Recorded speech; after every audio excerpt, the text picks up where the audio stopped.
Pinipigilan ko lang ho ang inis ko sa inyo sa totoo lang. Dahil matanda na ho kayo at may galang ako sa mga ganyang edad. Pero sobra naman ho itong ginagawa ninyo. Kawawa naman ang mga taong napapahamak dahil sa pagbebenta nyo ng mga bulok na karne. Hindi porke bata ang bumibili sa inyo at walang alam sa pagpili ng karne, sasamantalahin nyo na. Aba, mag-ingat po kayo. Baka sa susunod hindi lang karning binibenta nyo ang mabulok. Baka kayo rin. Wala akong masamang ginagawa, kaya bakit ako matatakot sa mga pinagsasabi mo? Ineng, yang mga pamangkin mo ang turuan mo para hindi sila tatanga-tanga sa buhay, ha? Sa panahon ngayon, lahat ng tao may kakayahan manloko. Kaya huwag mong isisi sa iba ang kakulangan ng pag-iisip ng mga yon.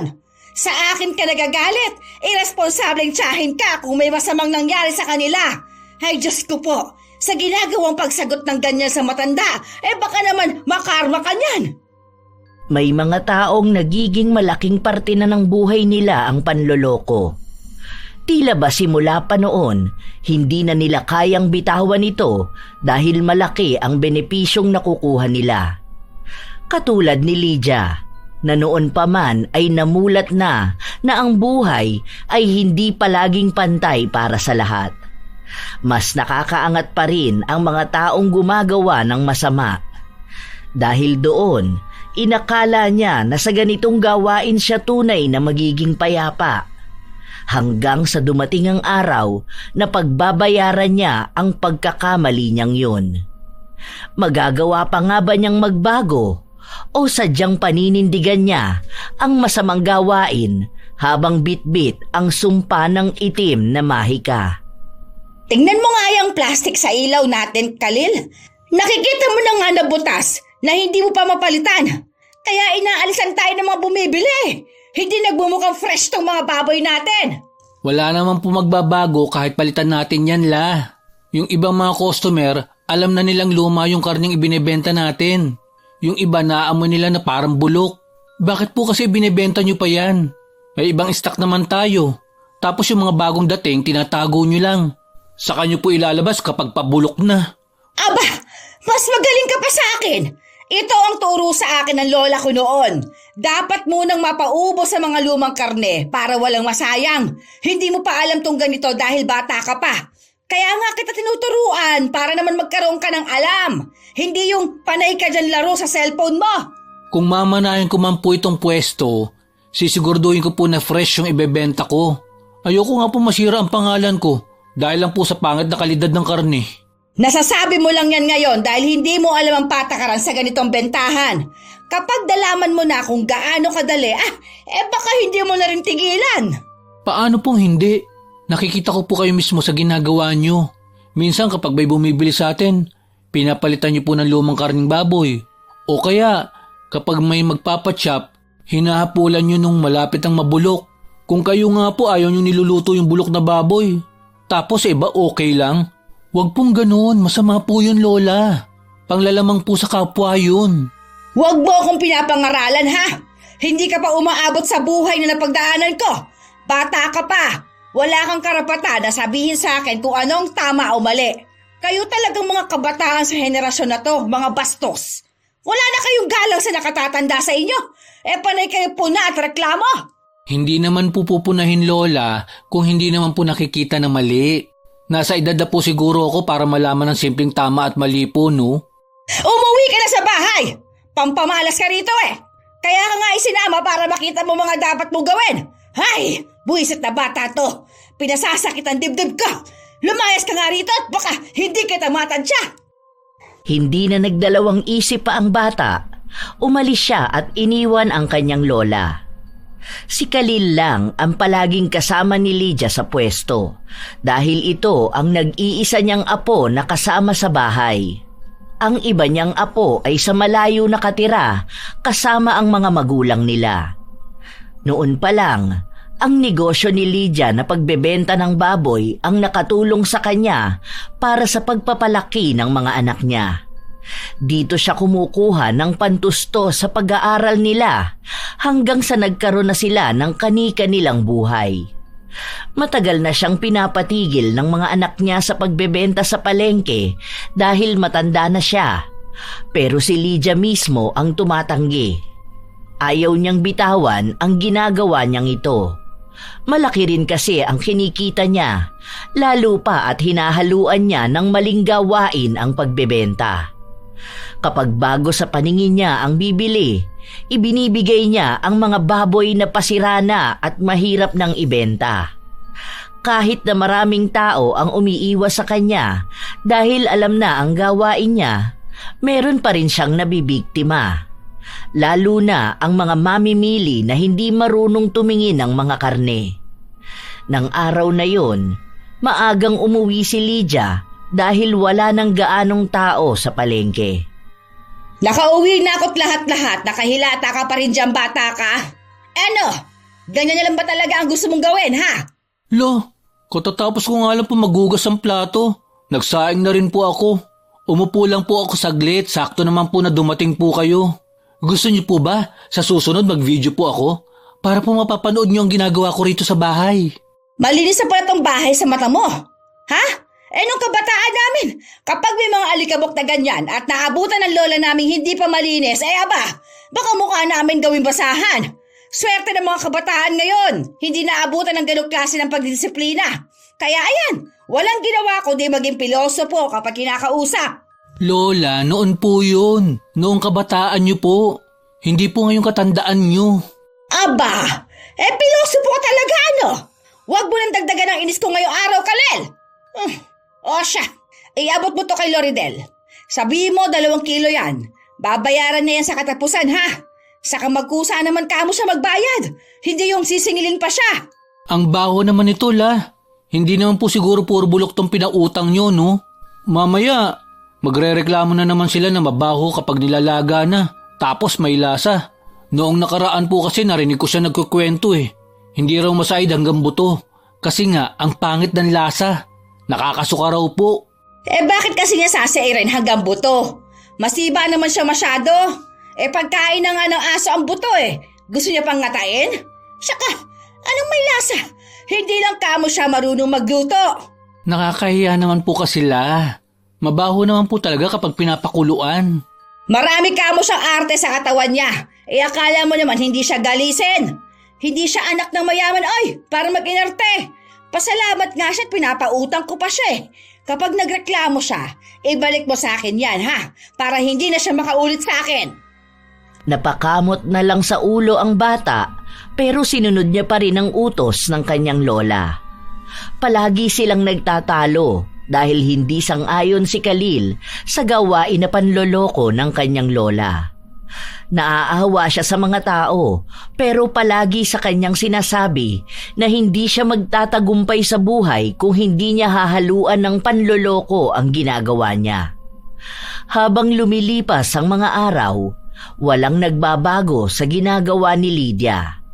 Kahit na anong pakiusap sa kanya ng apo, hindi niya ito pinakikinggan dahil palagi niyang sinasabi na tama palagi ang mas nakatatanda dahil sila ang may alam ng lahat ng mga nangyayari.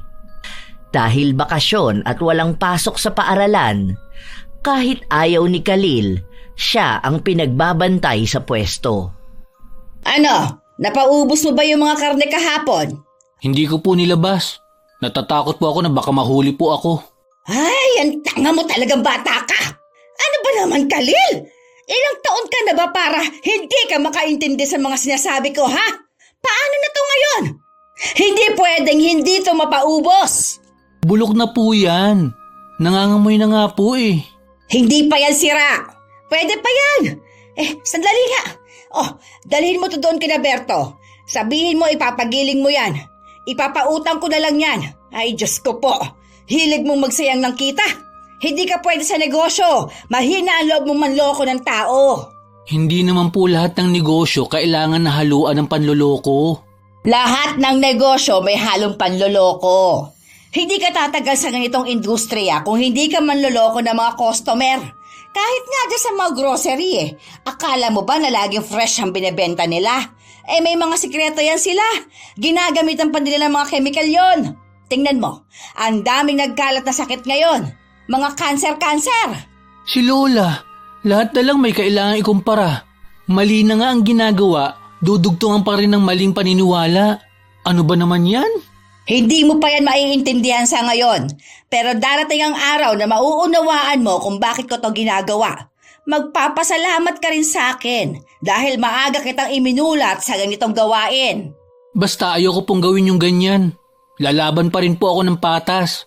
Hindi ko po masisikmura magpakain ng bulok na karne sa ibang tao. Tapos binayaran naman nila ng maayos sa akin. Wala na akong balak na makipagtalo pa sa'yo. Sige na, ipaggiling mo na yan. Nakakaramdam na ng inis si Khalil. Sinubukan niyang magsumbong sa mga magulang niya pero sinabihan siyang hayaan na lang ang lola niya dahil matanda naman na ito. Sa ganoong klaseng negosyo na rin naman sila lumaki. Kahit pa man masama yon sa paningin ni Khalil, malaki pa rin ang tulong ng ginagawa ni Lydia para sa kanilang lahat. Lalo na at ang kita rin ni Lydia sa pagbebenta sa palengke ang ginagamit para sa pag-aaral ni Khalil at sa iba pa niyang mga pinsan.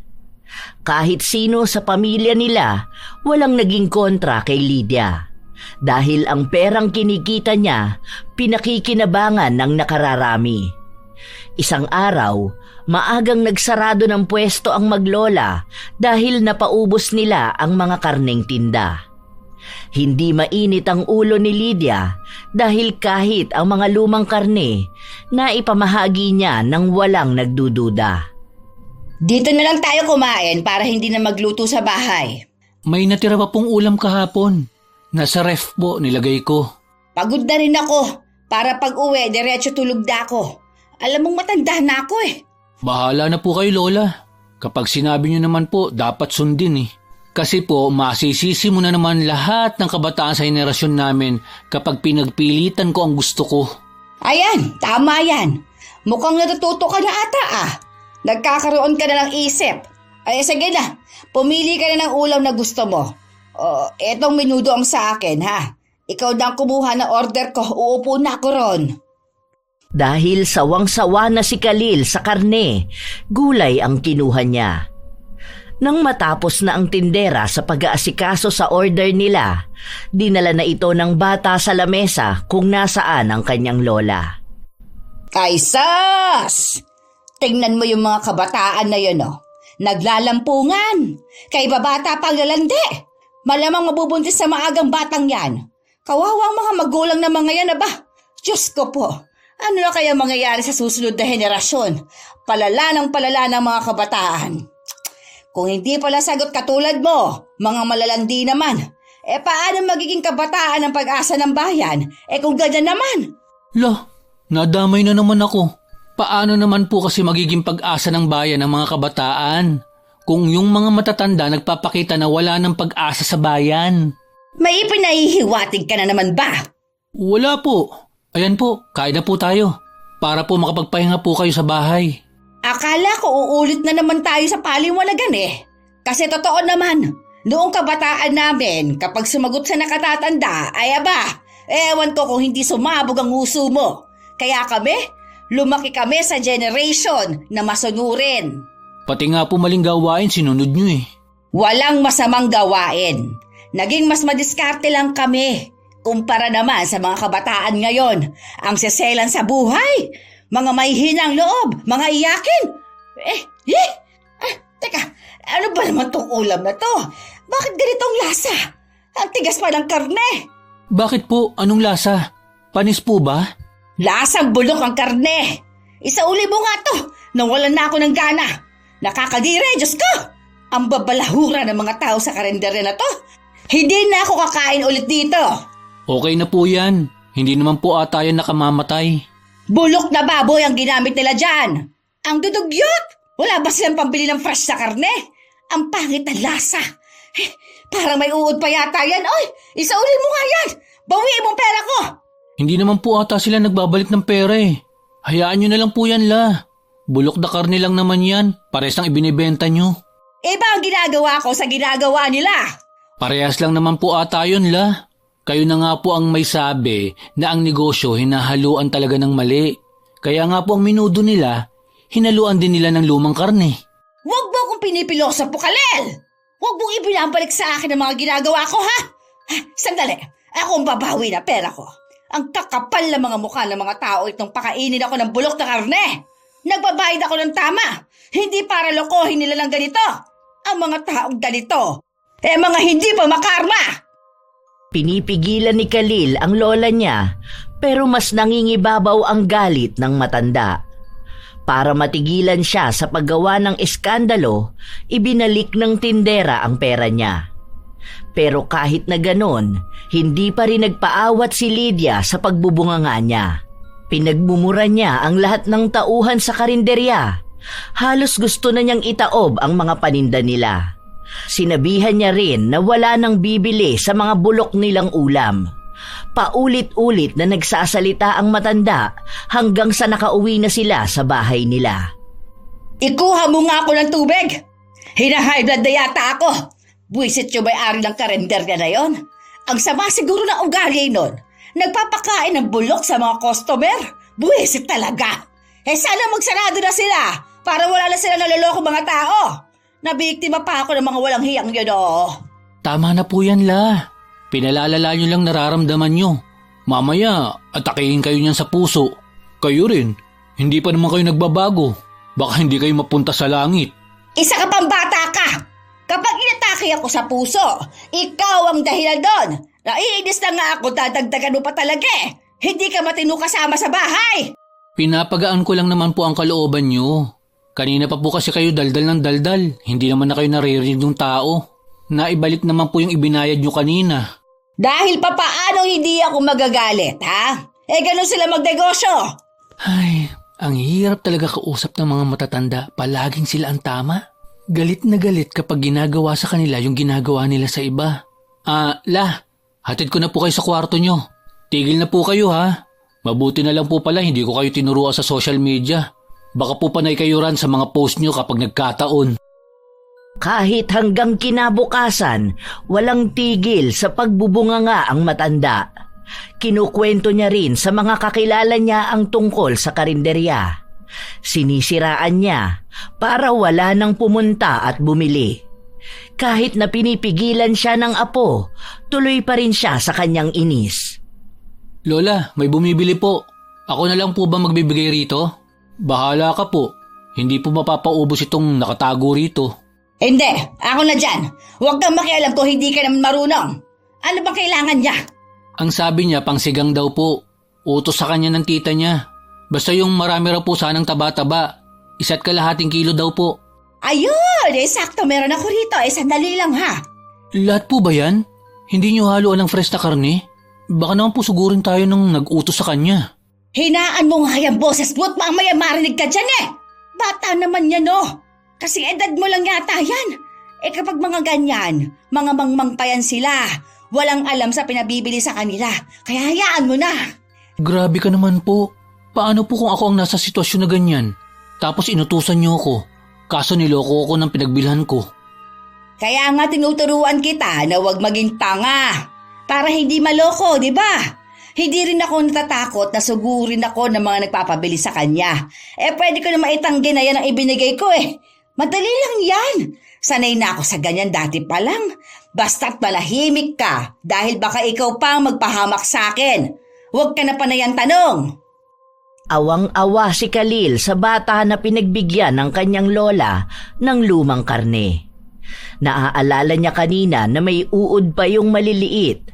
Binabad niya lang sa tubig at hinugasan para mawala. Iniisip niyang paano kung pagalitan at bugbugin ng bata dahil lang sa ginagawa ng kanyang lola. Maaari din na magkasakit ang makakakain ng ganong klase ng karne. Ngunit kahit na anong gawin niya, mas naniniwala pa rin si Lydia na ganoon ang labanan sa tunay na buhay. Kapag tanga ang bumibili, mauutakan sila ng mga mapagsamantalang tindera. Dalian mo namang kumilos dyan para makauwi na tayo. Baka makalimutan mo pa may pinapadala ko sa'yo, ha? Okay na po. Tara na, La. Sigurado ka ba na wala ka nang naiwan? Yung ipinamili natin kanina. Andyan na ba? Opo, wala na ako nakalimutan. Ako na po maghawak niyang bag niyo. Bago makaalis ang maglola, natigilan sila sa pagdating ng isang babae. May bit-bit itong isang plastik na mukhang naglalaman ng karne ng baboy. Excuse me po. Nagsarado na po kayo? May gusto po sana akong ibalik na binili kanina eh. Ano? Bakit mo yan binabalik? Sigurado ka ba na sa amin mo yan binili? Hindi ko natatandaan na pinagbentahan kita Hindi po kasi ako ang bumili, yung pamangking ko po. Inutusan ko siya kanina, kaso po malitong nabili niya. Ano bang mali dyan? May amoy na po kasi itong karne. Sira na po yata ito. May ibang kulay na rin po kasi eh. Isasauli ko na lang po sana. Hindi ko po naibalik kanina dahil abala ko sa ginagawa ko. Ngayon lang ako nagkaroon ng oras. Mabuti na lang po na abutan ko kayo. Ay, hindi akin yan. Wala akong napagbentahan na bata kanina. Paano ka naman nakasisigurado na akong nagbenta niyan? Ang daming tindera ng karne rito Ay siya! Itanong mo sa kanila kung sinong nagbenta sa pamangkin mo. Nagmamadali kami. Kailangan na namin makauwi. Ito ho kasi yung tinuro niya sa akin. Sayang naman po kasi ang pinambili namin kung hindi naman namin ito mailuluto. Hindi na po ito makakain eh. Nangangamoy na rin po kasi. Baka makakuha pa ng sakit ang mga kakain. Ay, hindi ko papalitan yan. Hindi ako nagbebenta ng ganyan. Sa susunod kasi, turuan mo yung pamangkin mo kung paano pumili ng karne. Hindi yung kapag nagkamali siya sa ibang tindera niyo sinisisi. Tara lang nga po, umalis na tayo. Baka bigla akong atakihin sa ginagawa ng babae na to. Hindi kumibo si Khalil, pero alam niya na kung sino ang tinutukoy ng babae. Yun ang bata na pinagbilhan ng lola niya. Pagka-uwi nila sa bahay, hindi pa rin naalis sa utak ni Khalil ang tungkol sa nagbalik ng karne. Lola, bakit hindi nyo na lang po pinalitan yung karne? Kawawa naman po yung babae. Ang mahal pa naman ng kilo ng karne. Wala nga akong pakialam. Hindi ko kasalanan na yun ang nakuha ng inutusan niya. Magreklamo siya kung kailan uuwi na tayo Nakasarado na ang pwesto. Tignan mo nga. Maging siya alam naman sa sarili niya na hindi siya sigurado kung ako ba talaga ang nagbenta. Hayaan mo na sila. Ganun talaga ang buhay. Sana naman po itigil nyo na yan. Kasi baka isang araw, makahanap po kayo ng magiging katapat nyo. Mahirap na po. Wala akong magiging katapat.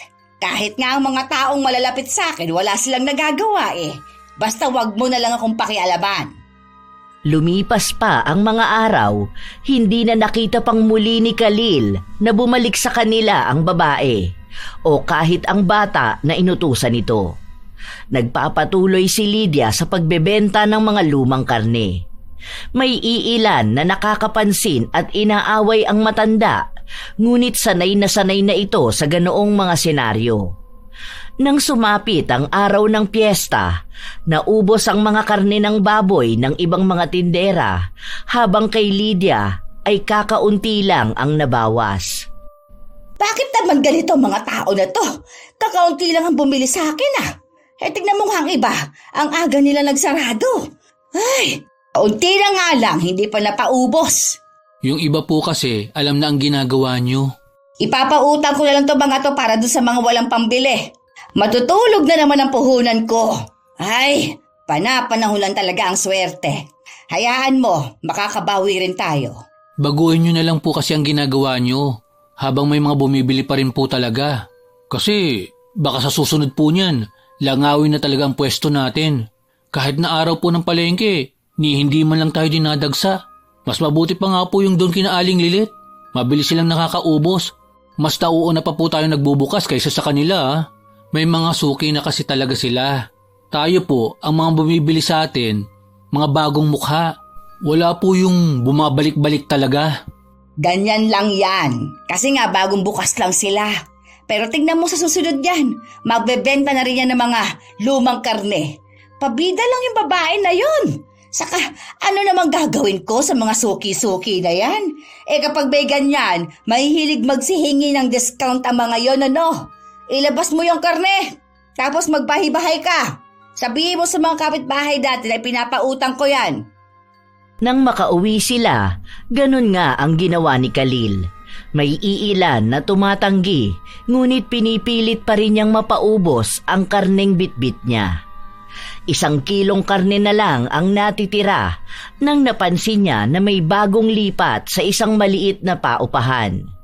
Hindi niya kilala kung sino ang mga taong naroon, pero nagbabaka sakali siya na baka maaaring kunin ang karne na pinapautang niya.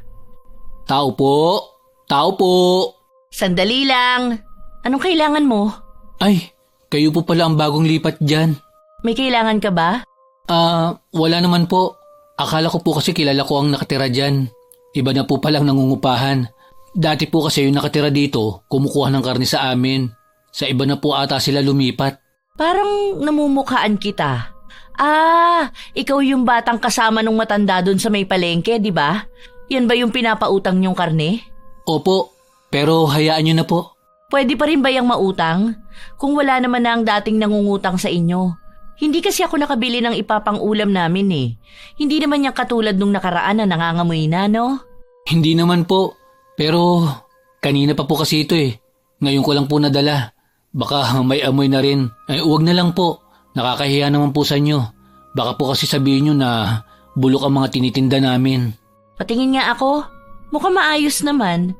Hindi siya katulad nung nabili ng pamangkin ko. Sobrang baho talaga. Kunin ko na. Bayaran ko na lang bukas ha. Saan ba kayo nakatira para naman madala ko bukas yung bayad? Lagpas lang po dun sa may pangalawang compound. May para pong tindahan dun. Yung katabi po nun ang bahay namin.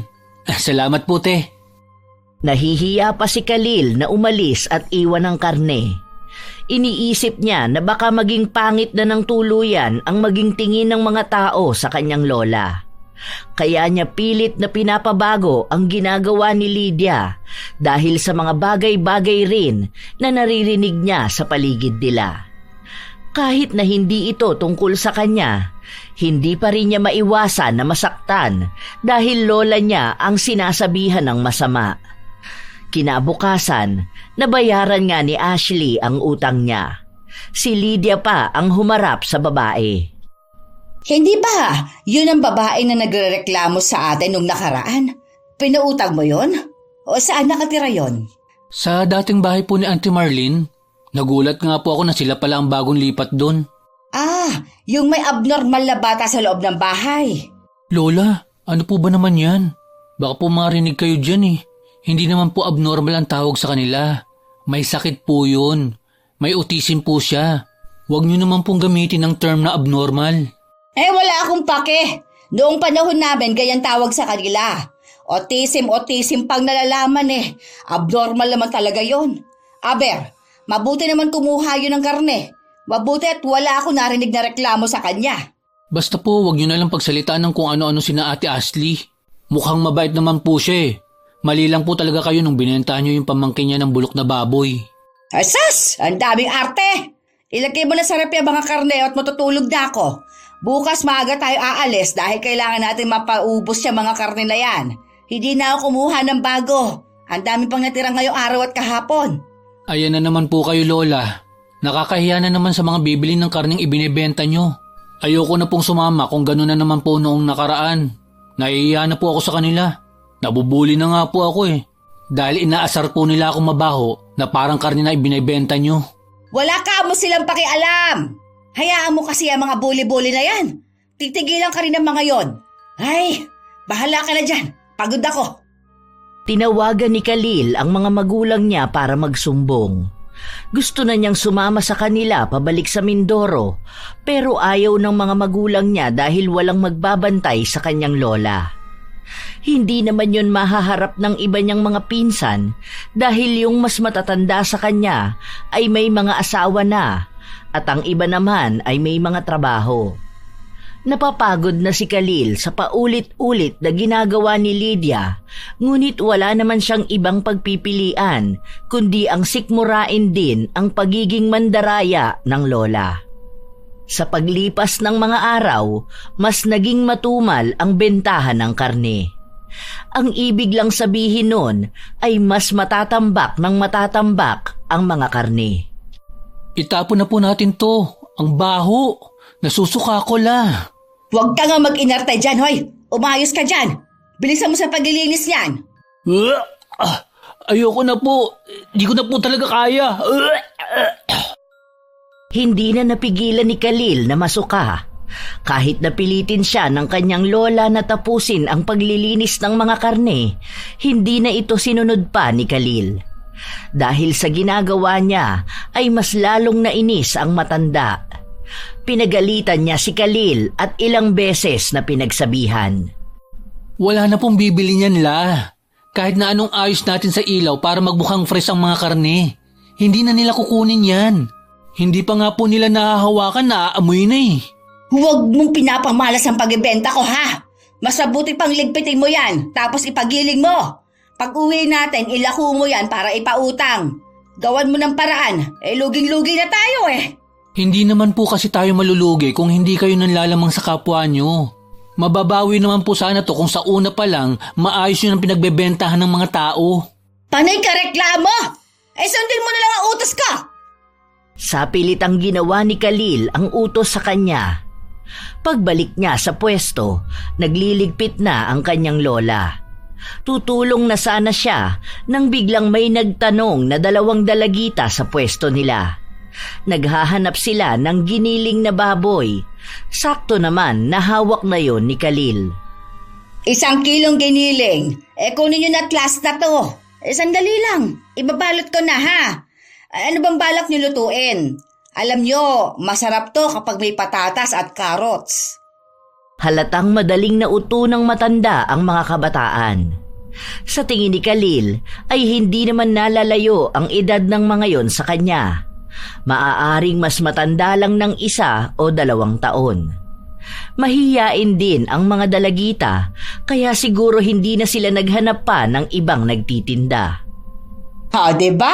Sakto na ibenta natin. Mabuti na lang sa atin unang nagtanong ang mga kabataan na yon. Karamihan kasi sa mga ganyang edad, kung saan na sila nagtanong doon na rin sila bumibili. Halata namang mahiyain sila eh. Basta ikaw ha, tatandaan mo, kapag nasa palengke ka, maglibot-libot ka muna kapag bibili ka. Sana po hindi nyo na binigay yun. Kung hindi ko yun ibinigay, sana nasayang lang. Napagkakitaan pa natin oh. Tara na nga, magligpit na tayo at ang sakit na ng balakang ko. Nag-aalala si Khalil sa maaaring kahinatnan ng 2 dalagita. Baka mapagalitan lang sila ng mga magulang nila. Pagka-uwi sa bahay, hindi pa rin naaalis sa isipan ni Khalil ang tungkol sa mga nangyayari. Doon niya napagtatanto na minsan ay hindi mapagkakatiwalaan ang mga taong nakatatanda sa kanila.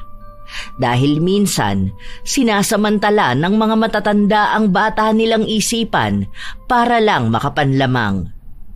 Naaawa siya sa ibang mga nagiging biktima dahil alam niyang hindi lang lola niya ang gumagawa nun. Kinabukasan, maaga silang nagising dahil sa isang malakas na sigaw, kasabay ang kalabog sa kanilang pinto. Tingnan mo nga kung sino yun, Khalil! Ang bastos naman!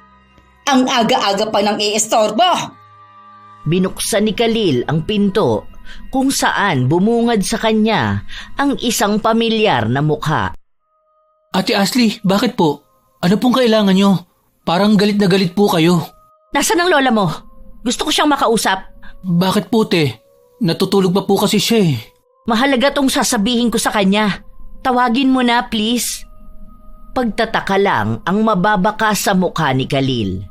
Pumasok siya sa kwarto ng kanyang lola at ginising ito. Dahil sa istorbo, naiinis na lumabas si Lydia. Ano ba? Bakit ba ang aga-aga nang iistorbo ka? Ano kailangan mo sa akin? Kayo ba ang nagbenta ng giniling sa mga pamangkin ko? Anong giniling pinagsasabi mo? Mukha bang nagbebenta na kami? Hindi pa nga kami nagbubukas ng pwesto. Kahapon, kayo po ba ang nagbenta ng bulok na giniling? Ang kapal na mukha mong sabihin bulok. Hindi ko kilala ang mga pamangkin mo. Malay ko ba sa pamilya ninyo? Bakit ba kapag mga ganyan sa akin ka nagpupunta, ha? Ako lang ba nagbebenta ng karne sa palengke? Ha? Maglipot ka rin! Lumabas ka para makita mo. Panay ka kasi utos sa mga batang walang alam. Dahil kayo lang naman ang nagbebenta ng bulok at nanloloko sa mga bata. Bumibili ako, pero kahapon wala ako kaya inutusan ko yung 2 kong pamangkin na bumili ng uulamin nila. Pero alam niyo kung anong nangyari sa kanila? Nasa ospital sila ngayon. Kanina ko lang natikman yung karneng niluto nila. Alam kong galing yun sa inyo. Huwag mo akong pagbintangan! Hindi ko kasalanan kung may nangyayaring masama sa mga pamangkin mo. Ay tigilan mo ako dyan, babae ka! Pinipigilan ko lang po ang inis ko sa inyo sa totoo lang. Dahil matanda na ho kayo at may galang ako sa mga ganyang edad. Pero sobra naman ho itong ginagawa nyo. Kawawa naman ang mga taong napapahamak dahil sa pagbebenta nyo ng mga bulok na karne. Hindi porket bata ang bumibili sa inyo at walang alam sa pagpili ng karne, sasamantalahin nyo na. Aba, mag-ingat po kayo. Baka sa susunod hindi lang karning binibenta nyo ang mabulok. Baka kayo rin. Wala akong masamang ginagawa, kaya bakit ako matatakot dyan sa mga pinagsasabi mo? Ineng, yang mga pamangkin mo ang turuan mo para hindi sila tatanga-tanga sa buhay, ha? Sa panahon ngayon, lahat ng tao may kakayahan manloko, kaya huwag mong isisi sa iba ang kakulangan ng pag-iisip ng mga yon. Sa akin ka nagagalit, irresponsableng tiyahin ka kung may masamang nangyari sa kanila. Ay Diyos ko po, sa ginagawa mong pagsagot ng ganyan sa matanda, baka naman makarma ka niyan. Ingat po kayo. Baka sa inyo mapunta yung karma na sinasabi ninyo. Magbago na po sana kayo.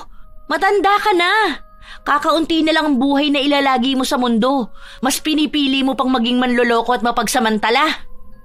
Agad na tinalikuran ni Ashley ang matanda na naging dahilan upang mas lalong magalit si Lydia. Nais niyang sugurin ng dalaga, ngunit pinigilan siya ng kanyang apo. Nahihiya na rin si Khalil dahil ang daming kapitbahay na nakarinig ng pagtatalo nila.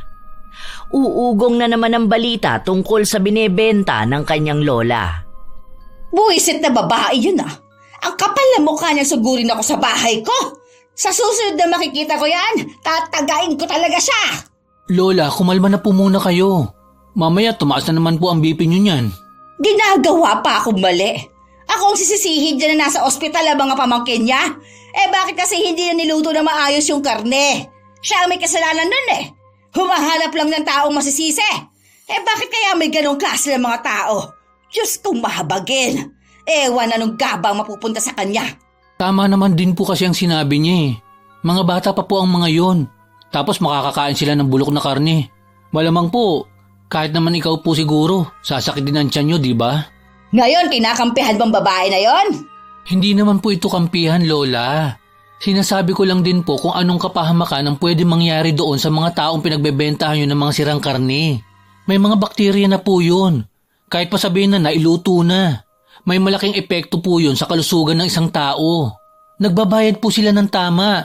At yung pera na yun, pinaghihirapan nila. Tapos kayo po, niloloko nyo sila?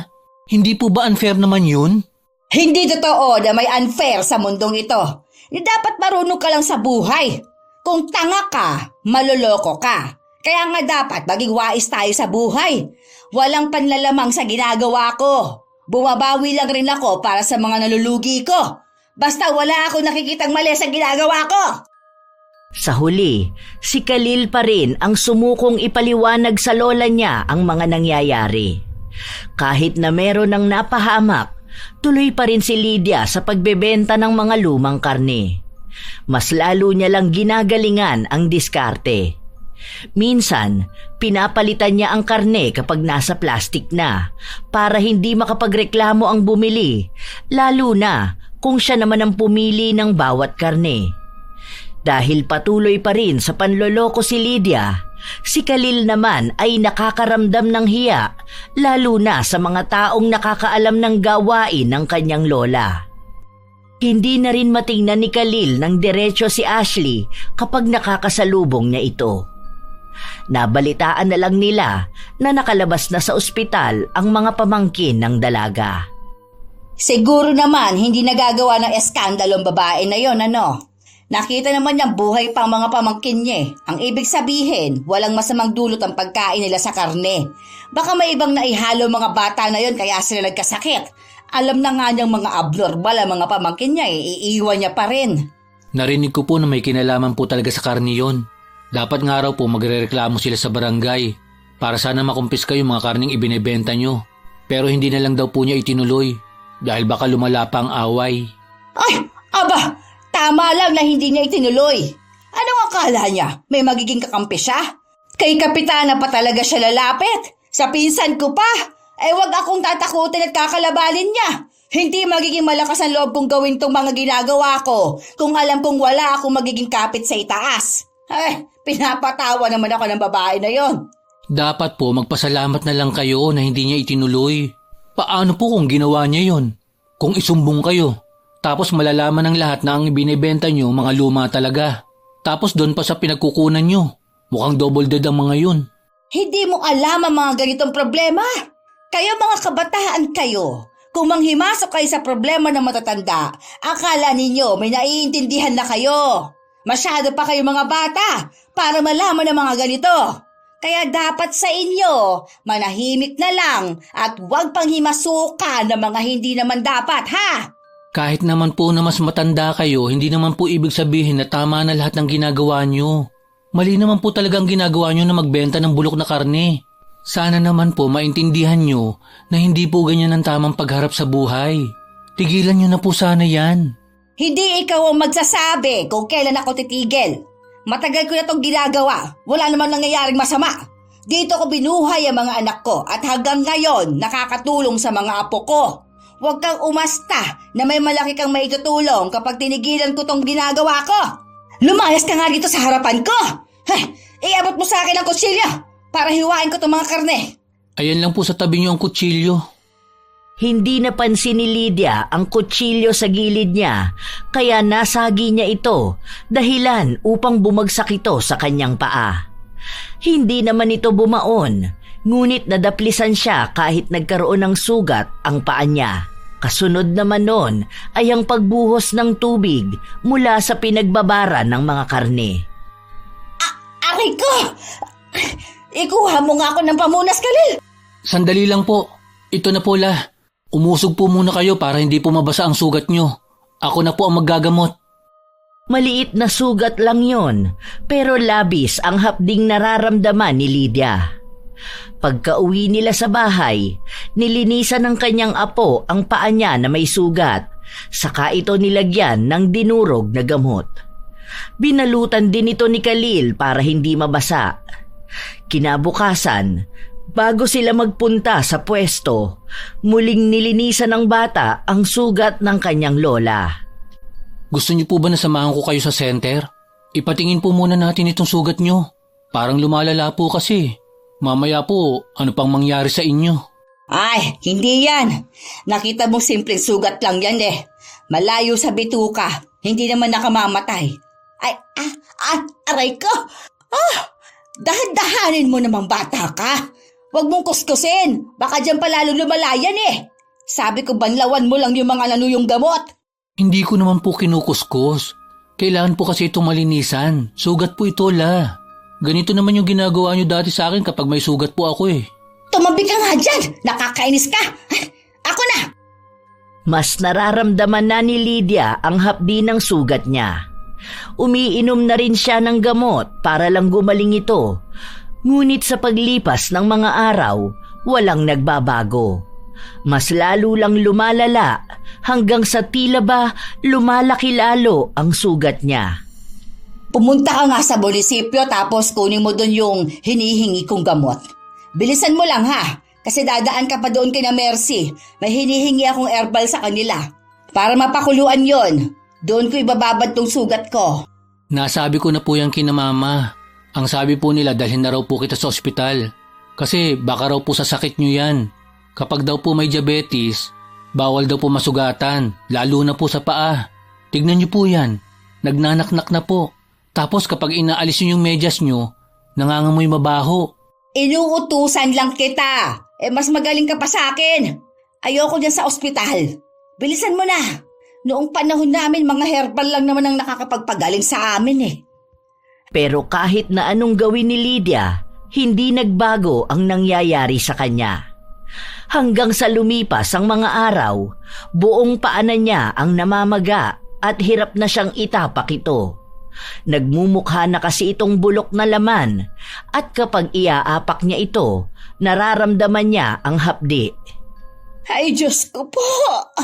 Ay, ano ba naman tong nangyayari sa akin? Paano ng pwesto ko sa palengke? Ikaw na nga muna magbantay doon ha, Khalil. Wala naman pong ibebenta, La. 2 araw na po kayong hindi nagbebenta. Hayaan nyo na lang po muna. Sa susunod na araw, andito naman sina tita. Ang sabi nila, uuwi sila para tingnan ang nangyayari sa inyo. Ang tigas po kasi ng ulo nyo. Ayaw nyo pong pumunta sa doktor. Ayan tuloy, lumalala lang. Hindi pwede na wala tayong ititinda. May mga natira tayong karne, di ba? Tinapon ko na po yun. Ay, tanga ka talaga, bata ka. Bakit po itinapon? Hindi mo binawi ang puhunan ko doon. May nangyayari na nga po sa inyo, mas iniisip nyo pa yun. Magpahinga na po muna kayo. Magluluto lang po ako ng pagkain natin. Hayaan nyo na po muna yung mga bulok nyong baboy. Ang isipin nyo po, yung nabubulok nyong paa. Aba, bastos na bata talaga to ah. Hindi ko alam kung saan ka nagbana. Hindi naman ganyan ang mga magulang mo. Kahit ang mga pinsan mo, wala namang kumukontra sa akin. Lola, hindi po talaga sila kokontra sa'yo. Dahil hindi naman po nila nakikita ang ginagawa nyo. Concern lang po ako sa inyo at sa mga tao sa paligid ko. Kasi po, panay kayo sabi na gusto nyo ng pagbabago sa bansa natin. Pero isa po kayo sa ayaw namang magbago. Ano naman ang kinalaman dyan sa nangyayari sa akin, Aber? Tsaka, ano naman ang alam ng mga kabataan sa pagbabago? Pagbabago sa henerasyon na to, pagiging bastos, hindi pagsunod sa mga nakatatanda. Lola, ayoko na lang po magsalita pa. Pero baka po yung nangyayari sa inyo. Isa na rin pong paraan yan para malaman ninyo kung ano yung mga maling nagawa nyo. Baka po karma na yan. Sorry po Lola kung medyo harsh ako magsalita. Narinig ko lang po sa mga kapitbahay. Mas lalong nagalit si Lydia sa sinabi ng kanyang apo. Binato niya ito ng tungkod niya pero agad namang nakaiwas si Khalil. Dahil sa kalagayan ng matanda, hindi na siya nakapagbukas pa ng pwesto. Pinaupa na lang muna ito sa iba habang si Khalil naman at ang tiyahin niya ang nag-aasikaso kay Lydia. Dinala na nila sa ospital ang matanda pero nilinisan lang ang sugat nito at nagbigay ng mga pamahid na makakatulong para matuyo ang sugat. Ay, aray ko! Ay, napapaso ako! Ang init naman na tubig na ginagamit niyo! Ano ba naman yan? Hindi po ito mainit. Lumambig na nga po ito dahil dapat kanina pa ito. Huwag niyo nalinisan! Sakit, hindi ko kaya! Hayaan niyo na muna, mamaya na lang. Hindi po pwede. Kasi sabi ng doktor na dapat malinis tong paa niyo palagi. Kung hindi, baka po ma-infection kayo. Bahala po kayo. Baka maputol talaga ang paa niyo. Aba, talagang tinakot pa ako ng batang to. Mamaya na yan. Hindi ko talaga kaya at sobrang sakit na. Oo nga pala. Bukas babalik tayo sa pwesto. Pinakiusap ko na sa tita mo yung umuupa doon. Kukunin na ulit natin yon. Lah, magbebenta pa rin po kayo? Pero hindi po tulad dati? Hoy, wala kang pakialam kung tulad dati. Nababagot ako rito sa bahay at wala rin naman ako mapagkakitaan. Pero La, may mga anak naman po kayo na sumusuporta sa inyo ah. Okay na po yun. Magpahinga naman na po kayo sa pagbebenta nyo. Paano po kayo niyan? Di ba po masama ang pakiramdam nyo? Hindi naman po kayo nakakalakad. Ay, may wheelchair naman ako eh. At katulong ko naman ang tita mo kapag pupunta ako doon. Tapos ikaw naman na mag-aasikaso ng mga hindi ko kaya. Sa susunod na linggo pa naman ang pasokan ninyo. Ayaw mo yon. Makakaipon ka rin ng pagbaon mo. Okay naman po sa akin magbenta. Pero sana yung matino naman na po. Hindi po yung balik na naman kayo sa mga lumang karne. Tapos kahit nangangamoy na, sige pa rin ang benta. Galit lang ang naging tugon ni Lydia sa kanyang apo matapos siyang pagsabihan ito. Hindi alam ni Khalil kung bakit ba hindi mabitawan ng kanyang lola ang masama niyang gawain. Marahil, naging parte na kasi ito ng buhay ni Lydia at kahit na anong gawin niya, hinahanap-hanap pa rin ito ng kanyang katawan. Nangyari nga ang sinabi ng matanda. Bumalik siya sa pwesto at maraming nagulat dahil ang akala nila ay hindi na siya muli pang magtitinda. Oh, anong akala ninyo sa inyo na lahat ng customer ano? Hoy, hanggat buhay ako, may kalaban kayo! Si Lola, kababalik lang, ganyan na naman. Huwag na po kasi kayo makipagtalo sa mga yan. Ay, dapat po kasi hindi na kayo nagtinda uli eh. Ayang paa nyo, kitang-kita po oh. Naririnig ko sila kanina na nabubulok na raw po kayo. Nakakahiya naman po. Bakit ka mahihiya sa kanila? Hayaan mo yung mga animal na yan. Mga takot kasi ang malamangan. Alam kasi nila na noon pa man, mas magaling akong dumiskarte sa kanila. Kaya nga, kahit nasira ng mga karneng binibenta ko, nagagawan ko pa rin ng paraan. Isa pa po sa iniisip ko, baka ano pang mangyari sa inyo. Baka lalong lumala po yung sugat nyo sa paa. Nilalangaw pa po oh. Bawal naman po kasi siyang balutan kasi sabi ng doktor, kailangan niyang nahahanginan para matuyo. Kaso naman po, andito kayo sa palengke. Ayusin mo na lang yung mga pinagagawa ko sa'yo. Pabayaan mo tong paa ko. Pinapagpagang ko naman to. Sa paglipas ng mga araw, kakaunti lang ang nagpupunta sa pwesto nila. Bilang lang sa daliri ang bumili ng baboy.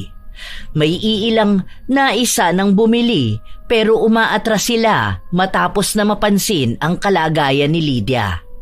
Nakakaramdam sila ng pandidiri.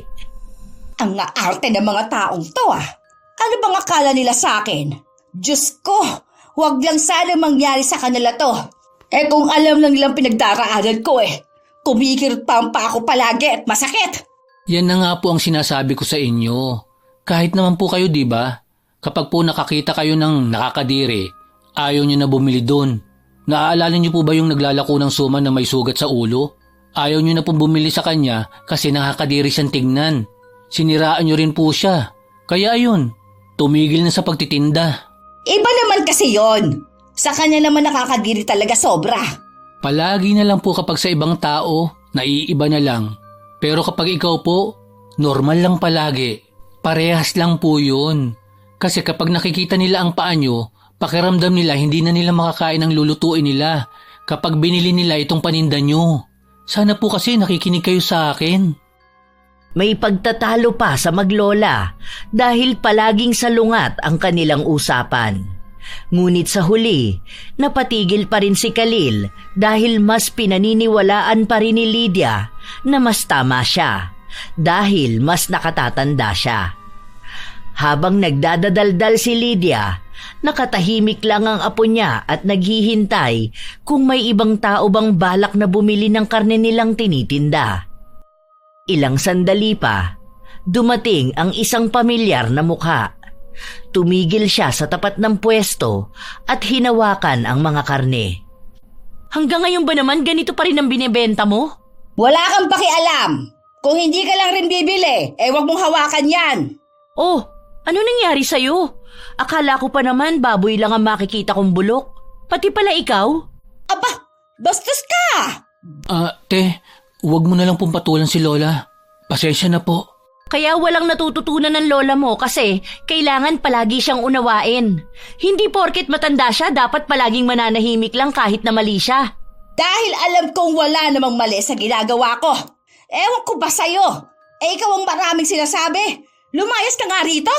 Ay naku, aalis talaga ako. Sino ba naman tao ang gustong makakita ng nakakadiring paa katulad niyang sayo? Nakakakilabot naman yan. Bulok na lang lahat sayo ah. Ang tinda mo, ang paa mo, at ang ugali mo. Sana naman ho magbago na kayo bago pa kayo mabulok sa ilalim ng lupa. Panay ang pagmumura ni Lydia habang ang dalaga naman ay walang pakialam. Tumalikod siya at umalis.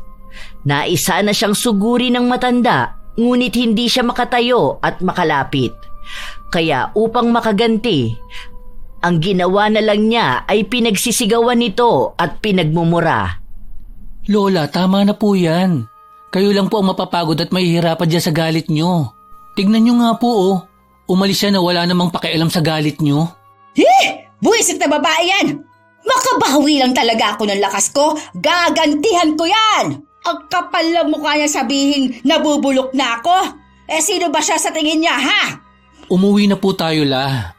Ang gulo-gulo na po ng mga nangyayari. Tigilan nyo na po kasi itong ginagawa nyo. Tama naman po sila eh. Mga bulok naman po talaga ang tinda nyo. Opo, naiintindihan ko kayo na matagal nyo na itong ginagawa. Pero hindi naman po ibig sabihin nun na hindi na po kayo titigil at magbabago. Marami na pong taong naapektuhan. Marami na pong taong naloloko at nahihirapan. Sana naman po, huwag na kayong dumagdag sa mga nagpapahirap at nanlalamang. Maging fair naman po sana kayo. Huwag niyo rin pong sabihin sa akin na bata pa ako at wala akong alam sa mundo. Bata pa lang po ako. Pero hindi po ibig sabihin nun na hindi ko nakikita ang mga maling nangyayari. Kasi po, lumaki ako at namuhay sa mga pagkakamaling inaakala niyong normal. Lola, huwag niyo naman pong hayaan na may iba pang mga kabataang mamulat na ang mali nagiging tama kapag matanda na ang gumagawa. Hindi na napigilan pa ni Khalil na maglabas ng kanyang mga hinaing. Napapagod na siyang kimkimin lahat yon dahil lang sa pagiging mas bata niya. Pinaliwanag niya sa kanyang lola na hindi ibig sabihin na tinatama siya ng mas bata, kabastusan na yon. Dahil may mga pagkakataon namang may kamalian ang nakatatanda, ngunit palaging pananahimik lang dapat ang maging tugon ng kabataan. Sa paglipas ng mga araw, tuluyang tumigil si Lydia dahil ayaw na siyang samahan ng kanyang apo sa pagtitinda. Sumapit na rin kasi ang araw na may pasok na sila sa paaralan. Ang anak na lang ni Lydia ang madalas niyang kasama sa bahay, pero hindi niya ito maasahan sa pagbebenta sa pwesto dahil wala itong tiyaga. Kumain na po kayo para po makainom kayo ng gamot. Mamaya po lilinisan ko ang sugat nyo. Tapos ilalagay ko po yung ointment na pinadala ni Tito. Binili raw po niya yon nung nasa Thailand siya. Maganda raw po yun at effective. Hindi na yata gagaling to nasa paa ko. Hayaan mo na yan. Kung ganyan talagang kapalaran ko, wala naman ako magagawa Gagaling pa po kayo. Huwag lang po sanang matigas ang ulo nyo. Sabi po ni Tita, hindi naman kayo nakikinig kapag pinapainom kayo ng gamot. Panay na lang ako inom ng gamot. Hindi naman ako gumagaling. Bahala na. Kapag namatay ako, baka yun na talaga ang oras ko. Matanda na rin naman ako, di ba? Ayan na naman po kayo sa mga iniisip nyo. Hindi pa po kayo kukunin ni Lord. Hindi pa po kayo mabait. Buwisit ka talagang bata ka. Tigilan mo nga ako sa pagbibiro mo niyan. Habang tumatagal, mas lalong lumalala ang karamdaman ni Lydia. Nag-abiso na ang doktor na ipapuputol na ang paa niya dahil maaring maapektuhan pa ang ibang parte ng katawan dahil umaakyat din ang paglala ng sugat niya. Pero hindi pumayag ang matanda. Sinabi niya na kung hindi siya gagaling, mas gugustuhin niyang ilibing at mabulok sa ilalim ng lupa na kumpleto ang katawan niya. Unti-unti na ring tinatanggap ni Lydia na maaaring sa mga susunod na araw, maaaring mamatay na siya. Apo, basta kapag laki mo, gusto ko na ikaw naman na magpapatuloy ng pagbebenta sa pwesto natin, ha? Ikaw ang nakasama ko, kaya alam mo ang mga dapat na gawin. Bakit po parang namamaalam na kayo? Malakas pa naman po kayo Hindi natin alam ang mga mangyayari. Malay mo sa susunod bigla akong mawala, di ba? Basta, huwag mong pababayaan ang pwesto. Pamana pa sa akin yon at ang pamilya natin para sa ganyang negosyo. Kung darating man po ang araw na ako na magbebenta doon, gagawin ko pong mabango ang negosyo natin. Ayoko pong manahin pa ang problema na ginagawa niyo noon.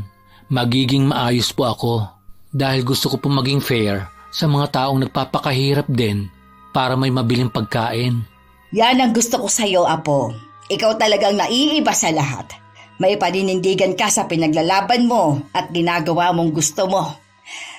Pasensya ka na, ha? Kung pilit kong pinagagawa sa iyong ginagawa ko.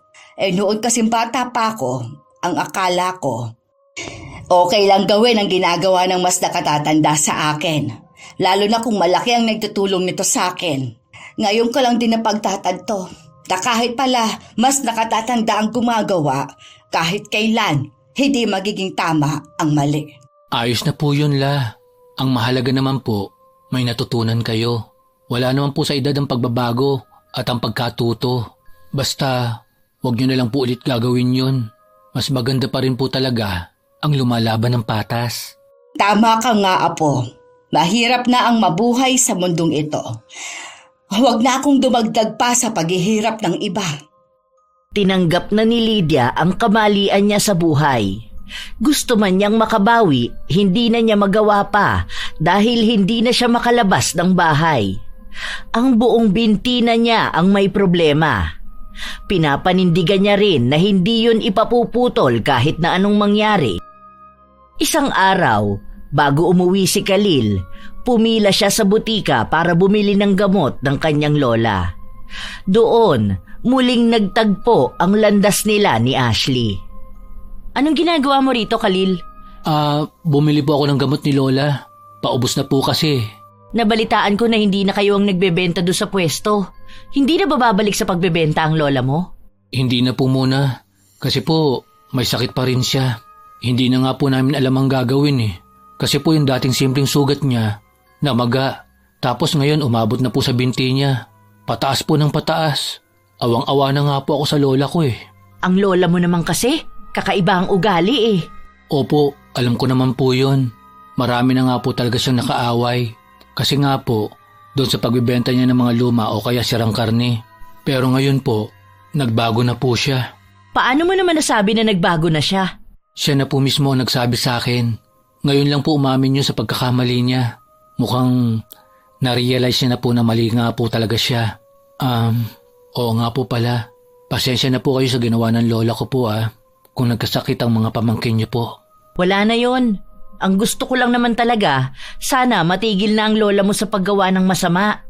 Kahit kasi anong pakiusap sa kanya noon, hindi naman siya tumitigil. Sana magbago na siya ng tuluyan para gumaling na rin siya. At kung sakali man na babalik siya sa pagbebenta, sana hindi na niya gawin ang dati niyang ginagawa. Maging patas na siya sa mga tao dahil hindi niya alam na maaaring isa sa mga inaagrabyado niya ang magbibigay sa kanya ng leksyon. Huwag na niyang hayaang bumalik siya sa pagkabulok. Kung sakali man nagagaling siya Yun na nga po ang sinabi ko sa kanya. Napapansin ko naman po ang sensiridad niya na magbabago na talaga siya. Kaya nga po ngayon, pinipilit namin na gumaling siya. Awang-awa na rin po ako sa kanya. Sa totoo lang kahit na ganyan ang lola ko, kahit na ang dami niyang nakakaaway at manloloko siya, naging mabuting tao rin naman siya. Mabuti siyang lola, kahit ang pagiging ina sa mga anak niya. Sadyang may mga pagkakataon lang din siguro na may nagagawa siyang mali. Tapos, hindi niya na mabitawan dahil mahirap na. Pero ngayon, alam ko, unti-unti na niyang nababago yon. Ni hindi ko na nga siya naririnig na nagkukwento tungkol sa pagbabalik niya sa ganong gawain. Madalas na ang kwento niya sa akin ngayon tungkol sa buhay niya noon. Paano niya pinalaki ang mga anak niya hanggang sa paano niya kami naalagaan ng mga apo niya. Sige aalis na po ako. Hinihintay na po kasi ako ni Lola eh. Ramdam na ramdam ang pagmamahal ni Khalil sa kanyang lola. Siya ang tanging tao na naniniwala na kaya pa namang magbago ni Lydia. Marami siyang naririnig na karma na ng lola niya ang nangyayari sa kanya at tanggap yon ni Khalil. Dahil tunay naman talagang maraming taong naapektuhan ng kasakiman ng lola niya. Hindi niya kayang isa-isahin at hinga ng tawad yon, kaya sa halip, tinuturuan niya ang lola niyang magdasal at ihingi ng tawad ang mga pagkakamali niya. Dahil sa panalangin lang niya kayang maipaabot ang taos-puso niyang paghingi ng tawad sa mga yon. Sa paglipas ng mga araw, walang nangyayaring pagbabago kay Lydia. Huminto man ang pagkalat ng sugat niya, bakas pa rin ang mga nana na lumalabas sa parte ng katawan niyang apektado. Alam mo, Apo, may namimiss ako. Buong buhay ko kasi nagbibenta ako ng karne. Kaya ngayon naninibago ako na ilang buwan na akong walang ginagawa. Hindi naman po kayo pwede magpunta sa palengke. Mas delikado po yun sa kalagayan nyo. Mamaya po, pagtawanan at awayin lang nila kayo doon. Alam nyo naman po ang mga tao sa palengke. Halos lahat nakaaway nyo. Yun nga rin ang inaiisip ko Saka mas nakakatakot ngayon ang nangyayari sa paa ko. Hindi naman to pwedeng takpan. Kapag dumikit ang nana sa tela, sobrang sakit kapag tinanggal na. Hindi ko alam. Basta parang hinahanap ng sarili kong pagbebenta. Bagot na kasi ako rito sa bahay. Mas lalo kong nararamdaman na baldado at pabigat ako. Ay, may naiisip po ako. Paano po kung magbukas tayo ng maliit na tindahan ng karne? Diyan sa may labas lang po natin. Para kahit ilang kilong baboy lang, may maibenta kayo. Di ba po, mayroon namang ganun? Sino naman kasama ko? Ang tita mo, ang dami inaasikaso. Ay, sa susunod na linggo uuwi yun sa kanila. Hinahanap na ng mga bata. Gusto ko man sanang isama na lang niya rito ang mga anak niya. Hindi naman pwede. Alam mo naman ang kalagayan ko. Baka bigla lang din silang mandiri sa akin. Ako nga nandidiri sa sarili ko Ako na lang po. Half day lang naman po ang pasok namin Tuwing hapon ang pasok ko. So kada umaga, mas fresh ang baboy, mas maibebenta po. Magaling na talaga sa negosyo ang apo kong ito. Manang-mana talaga sa pinagmanahan. Oops, hindi po kasama doon pangluloko ha. Dapat po kukuha na tayo doon sa tamang pagbibilhan. Hindi po doon sa nagbebenta ng double dead. Huwag na pong tangkilikin ang negosyo nila. Dahil hanggat may tatangkilik sa kanila, mas lalo lang po nilang gagawin yon kahit na masama. Nakakaramdam ng tuwa si Lydia dahil kahit na paano ay sinusuportahan siya ng kanyang apo. Yun na lang din ang tila ba huling-hiling niya na kung sakali man na hindi na siya gagaling, mananatili pa rin siyang masaya na ginagawa ang mga bagay na ginagawa niya simula pa noong bata siya. Si Khalil ang kumukuha ng mga karneng ibinebenta ng lola niya. Noong una, maraming tumatanggi kapag nag-aalok si Khalil pero pansin nila na maayos na nga ang mga itinitinda ni Lydia. Doon niya unti-unting naibalik ang tiwala ng mga tao para tangkilikin ulit siya. Aalis na po ako, La. Papasok na po ako. Andyan naman po si tita para tulungan ka. Wow! Paubos na po yung tinda niyo Nakakatuwa nga di ba kanina?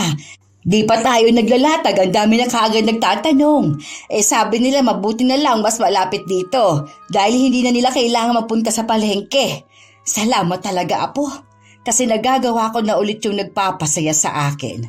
Ang lola mo, hindi na talaga maalis ang pagiging tendera ng baboy. Basta po ngayon, maayos na ang tinitinda nyo. Diba, sabi ko po sa inyo, kapag maayos kayo at hindi nanloloko ng tao, sila na po mismo ang kusang lalapit sa inyo. Tuloy-tuloy lang po yan, La. Yumakap muna si Khalil sa kanyang lola bago sila umalis. May 1 kilong karne pang natitira at kapag naibenta yun ni Lydia, doon lang siya papasok sa loob ng bahay. Ang upuan niya, malapit lang sa pwesto ng mga baboy kaya hindi siya mahihirapan sa paggalaw-galaw. Hindi rin naman nakikita ang paa niya dahil natatakpan yon ng harang. Pwede pa po bang kunin to? Oh, ikaw pala yan. Akala ko lumipat na kayo ng bahay. Wala na raw kasing nakatira doon sa inuupahan ninyo. Lumipat na ho talaga kami. Sinadya ko lang talagang dumaan dito. Nabalitaan ko kasi na nagbebenta ulit kayo Mukhang maayos at maganda na to Oo, hindi na yan tulad noon. Mas fresh na. Hindi na magkakasakit ang mga kakain. Miss ko na kasi tong ganito. Kaya kahit na paano, hindi rin ako bored kapag nasa bahay lang ako. Nakakatuwa naman. Nagbabago pala talaga ang mga tao. Akala ko kung sino na sila noon, yun na rin sila hanggang sa huli. Yan din ang akala ko. Pero mukhang sa iba't ibang pangyayari sa buhay ng isang tao, yun ang nagiging dahilan para magbago sila. Nakakahiya nga Parang ngayon pa ako nagkaroon ng aral kung kailang matanda na. Uy, kukunin mo na ba yan? Last na yan sandali ibabalot ko lang. Masarap siguro ulam ninyo mamaya, Masarap to sa adobo. Nakikita ni Ashley na tunay na nga ang pagbabagong ginagawa ng matanda. Hindi na siya nagsalita pa. Tanging ngiti lang ang naging isang hudyat na tapos na siya sa pagpapahirap sa matanda. Siya ang nagbigay ng parusa kay Lydia dahil sa galit niya at sa kagustuhan niyang matuto ito sa mga pagkakamali niya sa buhay. Nang araw na yon, inalis ni Ashley ang ipinataw niyang sumpa kay Lydia. Ngunit hindi ganun kadaling gagaling ang matanda. Mahabang proseso at matagal na panahon pa ang gugugulin. Habang lumilipas ang araw, napapansin ni Lydia na may nagbabago sa kanyang kalagayan. Ang mga sugat niya, hindi na ganun kalala ang pagnanana. Wala na ring dugo na tumutulo at medyo natutuyo na ito. Kaya mas pinag-iigihan din ni Khalil na alagaan ang kanyang lola upang gumaling na siya ng tuluyan. Iniisip ni Lydia na kapag gumaling siya, babalik siya sa pagtitinda sa kanilang pwesto. Ngunit paninindigan niyang hindi na niya ulit gagawin ang panloloko sa mga tao. Nagiging masaya at panatag na ang kalooban niya, lalo pa kapag may mga taong nagtitiwala na sa kanya. Kapag may mga tindera siyang napapansin na ginagawa ang gawain niya noon, pinapangaralan niya ang mga yon. Gusto niyang malaman nila ang paglaban ng patas. Ngunit alam niyang hindi niya yon magagawa sa lahat dahil kahit saang parte ng bansa, may mga tao pa ring mapagsamantala at manloloko. Ang alam na lang ni Lydia, isa na siyang taong naninindigan at tumalikod na sa maling gawain at umaasa siya na ang ibang tao rin ay magkaroon ng lakas ng loob para gawin yon. Ang pagbabagong hangad nila para sa mundo ay sa kanilang mga sarili dapat unang magmula. Shout out sa masisipag na mga apo ni Lola Telang.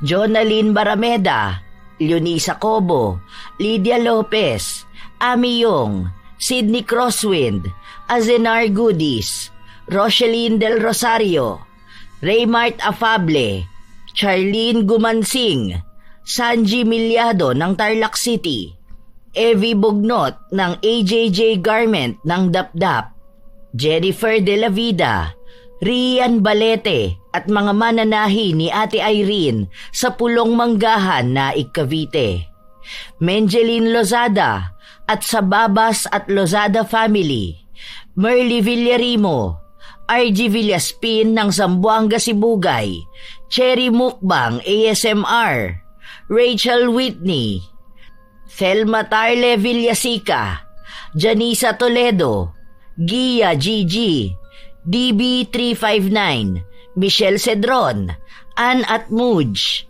Lenny Villegas, Jappy Portes, Jessa Sicoy, Lina Prisno, Hazel Fiesta, Ellen Kiano, Linda Denina, Grace Maniego, Susana Llobrera, Arian Gay Leonora, Jenna Nolasco, Mel G. Tupal, Paul Jo Salumbre, Sidney Sai, Agripina Balza, Janice Naldoza, Hermila Manayaga ng Madrid, Marian Delta Fuente, Nelsa Bacata ng Pampanga, Mariam Duca, Maria Lina Kagawa, Rosalie Clemente, Denan and Alan ng Maykawayan, Bulacan, Raquel Torno, Lady J ng Qatar, Vicky Yabut ng Bahrain, Angelina Ignacio ng California, Ligaya Billones at sa Line 17 IDF,